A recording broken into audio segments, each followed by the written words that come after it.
Фильм оңтүстік Кореяның кішкентай қаласында тұратын Сангти есімді әке мен оның жасөспірім қызы Дойынның айналасында өрбиді. Сангти қызын қатты жақсы көреді және оның жақсы өмір сүруін қамтамасыз ету үшін көп жұмыс істейді. Бірақ Дойын бүлінген бала. Қыз тек мектептегі беделі мен макияжын ойлайды. Сонымен қатар ол әкесінен мүмкіндігінше аулақ болуға тырысады. Сангтенің әйелі Ким бұл мәселені біледі, бірақ ол қыздың жасөспірімнің болуына байланысты бір түрлі әрекет етеді деп санайды. Бір күні олардың атасы ауырып қалады, сондықтан отбасы атасына барады.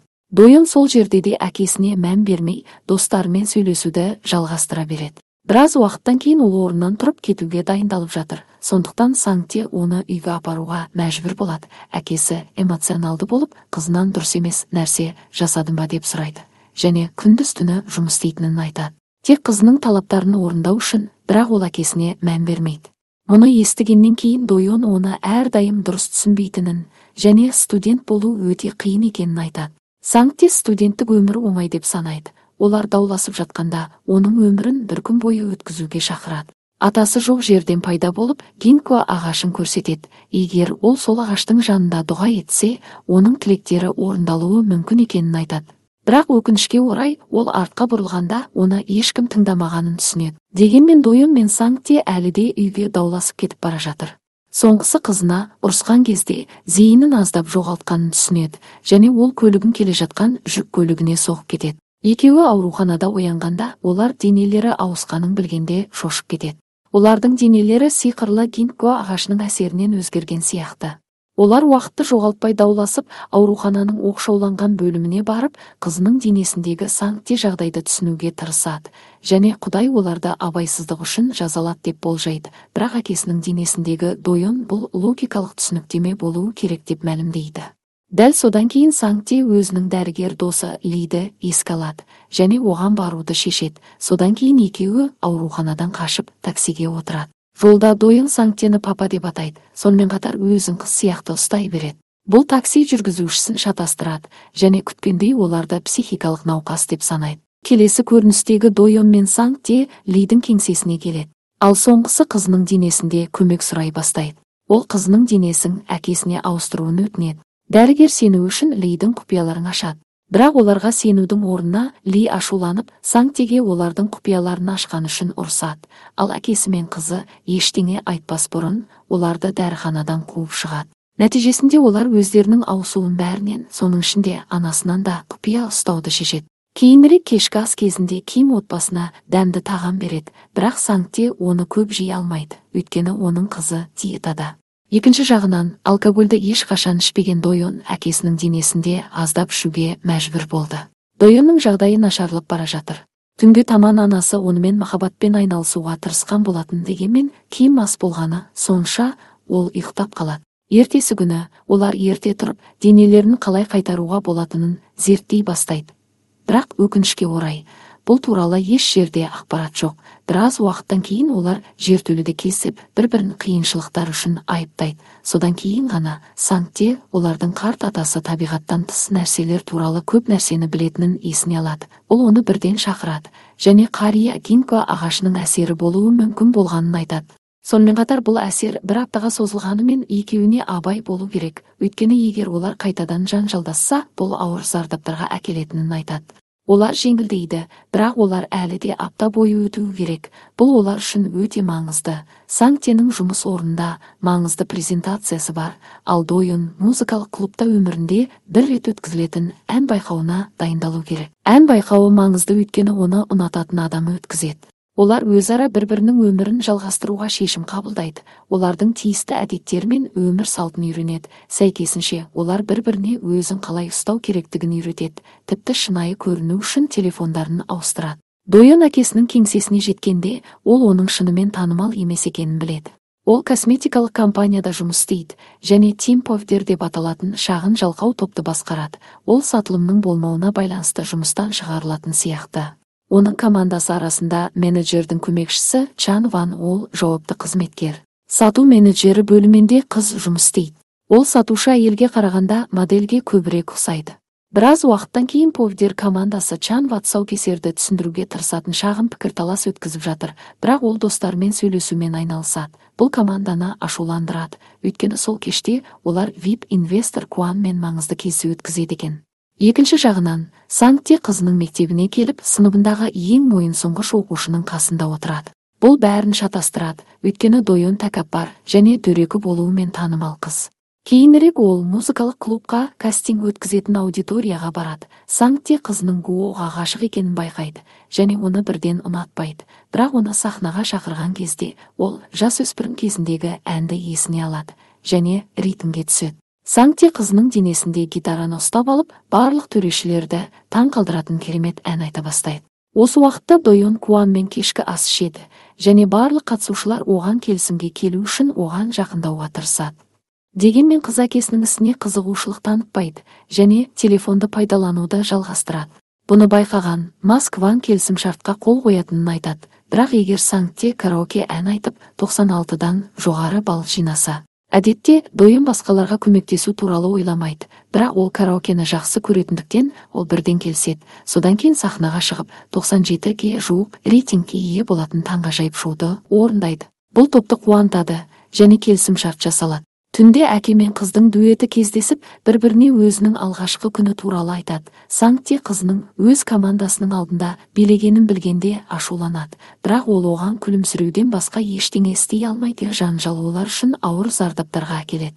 Келесі күні Сангти мектепте бақылау болатынын біледі, сондықтан ол мойынсұнғыш қыздан оған көмектесуін сұрайды. Алдымен қыз басқалармен араласуды ұнатпайтынын айтып бас тартады, бірақ Сангти талап еткенде ол ақыры келіседі. Сол түні қыздар дайындалып жақсы баға алуға уәде береді. Басқа жерде Дойон косметикаға деген ортақ қызығушылығына байланысты наға жақындай бастайды. Біраз уақыттан кейін ол үйіне оралып, әкесінің достарымен уақыт өткізетінін біледі. Ашуланған ол қарсы тұрады. Сангти достарын әкелген үшін ұрысқан кезде, соңғысы бұл олардың алдағы тапсырмасы үшін екенін айтады. Мұны естігеннен кейін Дойон әкесін мазақ етеді және жақсы баға алу өте қиын екенін айтады. Бірақ ол бәсекеге қабілетті жігіт болғандықтан Сангти сыныптағы ең жақсы оқушы боламын деп уәде береді. Өкінішке орай, тапсырма кезінде ол сұрақ қағазындағы бірде-бір сұрағына жауап бере алмайтынын анықтайды. Содан кейін келесі сағатты жай ғана жауап қағазын бояумен өткізеді. Екінші жағынан, Дойон маркетинг тобы кеңсеге ерін далабы жарнамасын түсіру үшін бара жатқанын біледі. Бірақ Чан Ван олардың командасы жарнама жүргізетінін айтқан кезде оның араласудан басқа амал жоқ екенін түсінеді. Бүкіл команда рекламаға дайындалып жатқанда маркетинг тобы апатқа ұшырады. Сондықтан Тим Повдер қызметкерлерінің бірі камера алдында ерін далабын жарнамалау керек. Чан Ван камераға қарауға қорқады, сондықтан олар оған қатысудан бас тартады. Таңдаусыз Дойон әкесінің денесінде түсірілімге келіседі. Бұл жағдайды нашарлатады. Жарнамалық роликтер бүкіл ел мұқият бақылайтын тікелей эфирде түсіріледі.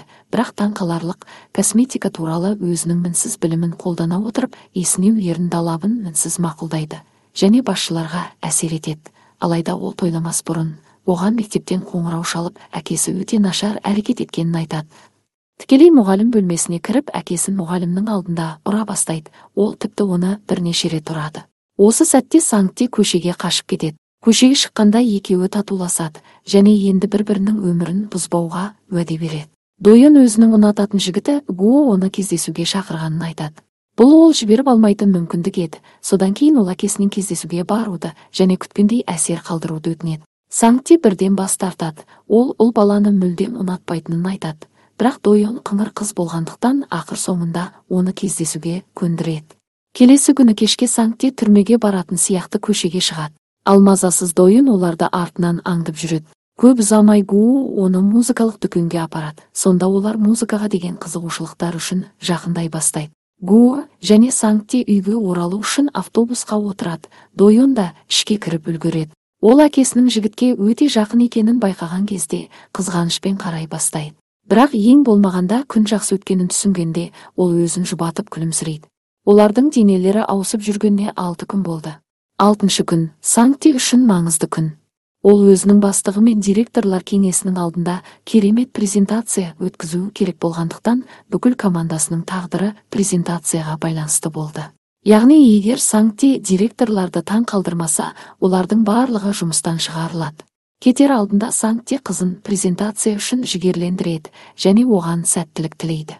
Содан кейін ол мектепке барып шешуші сәтті асыға күтеді. Бірнеше сағаттан кейін Дойон кеңсеге жетеді. Оны бірнеше инвесторлар күтеді. Директорлар кеңесі және басқа да құрметті адамдар отырады. Бұрышта олардың командасы Саңти күшті сөз сөйлей алады және сонымен бірге жұмыс орындарын сақтай алады деп үміттенеді. Саңти сыныптан жасырын шығып, презентацияны тыңдауға шығады. Көп ұзамай Дойон өз сөзін бастайды және косметика туралы кең білімін қолдана отырып, бәріне әсер етеді. Бәрі оны қол шапалақтай бастаған сәтте ол сөйлеуді төңкеріп, компанияның өнімдері тым қымбат деп санайды. Ол жасөспірімдердің мұндай заттарды сатып алуға ақымақ емес екенін айтады. Сондықтан жақсы нәтижеге жету үшін құнын төмендеткен дұрыс болар еді деп пайымдайды. Бұл ұсыныс басшыларға әсер қалдырмады және олар Team Power командасын дереу тоқтатуға шешім қабылдады. Саңти мұның бәрін телефоннан естігенде үмітсіз болып қалады. Ол дереу кеңсеге жүгіріп барып, қызын өзінің ақымақтығы үшін айыптайды. Бірақ соңғысы оған ешқашан оның пікірін тыңдамаған үшін айқайлады. Содан кейін ол әкесіне түсіндіруге мүмкіндік бермей кетіп қалады. Келесі күні Дойон қайтадан кеңсеге барып, басшылықты сендіруге тырысады. Оның шешімін қайта қарау үшін ол тіпті тізе бүгіп, олардан жалбарынады. Бірақ мұның бәрі директорларды ашуландырады және олар одан кетуін сұрайды. Дегенмен бас тартқысы келмей олардың көлігін қуа бастайды. Сонымен бірге Саңти велосипедпен келеді. Өкінішке орай, дүрбелең кезінде көлік оны соғады. Ол дереу ауруханаға жеткізіледі. Онда Дойон жылай бастайды. Содан кейін ол телефонын алып, балалық шағының суреттерін қарай бастайды. Онда Саңти әрдайым оның қасында болған. Сол түні гинко ағашынан жапырақ түседі. Ол ұшып ауруханаға Саңтенің төсегінің жанына түседі. Содан кейін ол ерекше сиқыр жасайды және ақыры әкесі мен қызын бастапқы денелеріне қайтарады. Осы сәттен кейін Дойон қайтыс болады. Бұл жай ғана әзіл. Келесі күні таңертең Саңти мен Дойон оянғанда, олар денелерінің қайтып оралғанына қуанады. Содан кейін олар бір-бірін қатты құшақтайды. Фильм соңында басшылық қоңырау шалып, оған директорлар кеңесі өз шешімін қайта қарап, команданы қалпына келтіргенін айтты. Тіпті олардың жалақысы да өсті. Фильм Саңти мен Дойонның бірлескен селфи жасаумен аяқталады. Достар, кинодан не түсіндіңіздер? Өз ойыңызды пікірге жазып кетіңіз. Арнада басқа да осыдан ұқсас Корей кинолары бар.